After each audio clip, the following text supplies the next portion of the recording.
Today was the day for Tadej Pogacar, the UAE Team Emirates, winning the stage, taking the yellow jersey on site here at La Loge de Garde, the summit finish, stage 4, Paris-Nice, and it was the day for him to celebrate because with the stage win, he also gets the yellow jersey and put an important time on his #1 rival, Jonas Vingegaard. What a beautiful day of racing. Started back around about 165 kilometers to go.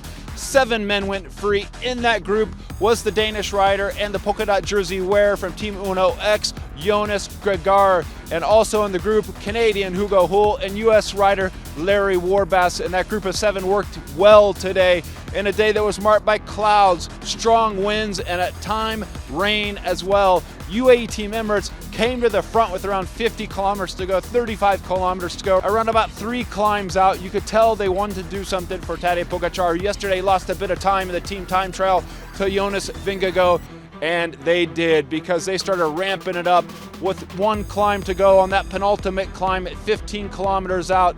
It was more than just a penultimate climb. It was a climb that offered bonus seconds, so they made sure they had that escape in hand before the top of the climb. We saw Michael Matthews jump out and get the #1 spot over the climb, but Tadej Pogacar picked up 3rd over the top, which gave him 2 seconds in bonuses, an important time gain as we're looking at the GC classification. Down in the valley, we had Grossschartner at the front, we had Tim Wellens at the front, we had Mikkel Berg at the front, we had Novak at the front, all UAE team riders working for one cause, and that cause, Tadej Pogacar. He said in the post-race interview that he was truly satisfied with what his team did today, and Jonas Vingegaard was very upset, didn't want to speak after the stage today, and you can't blame him because it wasn't a great day. After yesterday, the team celebrated the TTT. Looking back on that climb, you can kind of see why, because today he appeared isolated. We saw him around 5 kilometers out, sitting there behind Grossschartner, second wheel, UAE on the front, then Jonas Vingegaard, then Tadej Pogacar, and that was not a great spot because Jonas Vingegaard didn't have another teammate in there in the bunch. 4.7 kilometers out about, Magnus Cort Nielsen, the yellow jersey, was dropped. His American teammate from EF Education, Easy Post, also dropped. Nielsen, Paulus, Matteo Jorgenson, the other American from Team Movistar, was still in the group, but things were revving up. 4.2 kilometers out, Jonas Vingegaard, he went on the offensive. He attacked, launched. Tadej Pogacar went after him, caught him, and he looked to the camera, showing, hey, I got everything under control, and he smiled at the camera.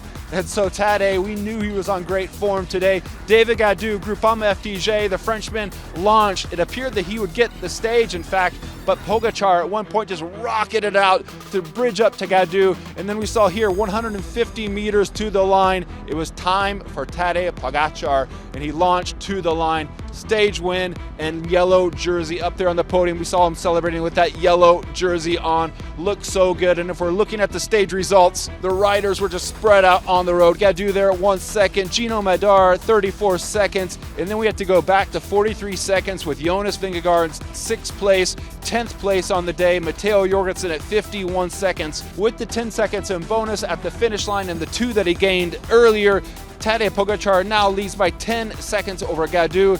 Jonas Vingegaard at 44 seconds, Simon Yates at 56 seconds, and we go back to Matteo Jorgenson at 142 and Nielsen Paulus at 144 back in the GC.